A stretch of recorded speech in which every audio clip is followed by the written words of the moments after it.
చాలా రోజుల తర్వాత అయితే నేను డిన్నర్ బయటికి వెళ్ళానన్నమాట. దాంట్లోనూ నాకు butter chicken and butter naan తినాలనిపించింది. సో దానికోసమే వెళ్ళానన్నమాట.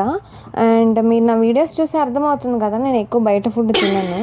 సో అందుకే ఇంకా నేనైతే ఆ రోజు వెళ్ళానన్నమాట. నేను బయటికి వెళ్తే వేరే డిఫరెంట్ ఫుడ్ అయితే ట్రై చేయను. తీసుకున్న దాంట్లోనే నేను డిఫరెంట్గా ట్రై చేస్తూ ఉంటాను. తీసుకున్న ఫుడ్లోనే ఇక్కడైతే నేను లెమన్ వేసుకొని తింటున్నాను ఇప్పుడైతే. సో ఇది ఒకలాంటి టేస్ట్ ఇస్తుంది. సో నేను నెక్స్ట్ ఇంకా butter naan with chicken 1 piece and అలా ఆనియన్ పెట్టుకొని దాంట్లోకి మళ్ళీ లెమన్ వేసుకొని ఇలాంటిది ఒక టేస్ట్ అనమాట. సో ఇలా డిఫరెంట్గా ట్రై చేస్తూ ఉండండి. మీరు తీసుకున్న ఐటమ్స్లో చాలా బాగా అనిపిస్తుంది. సో ఇక్కడ నెక్స్ట్ ఐటమ్ వచ్చేసి chicken biryani and mutton fry అన్నమాట. అండ్ కమింగ్ టు టేస్ట్ చాలా బాగుండే, నిజంగా అన్నీ బాగుండే. కరువులో వెళ్ళి తింటే అన్నీ బాగానే ఉంటాయి కదా. సో అదే ఆ రోజు అయితే. And please subscribe. బాయ్.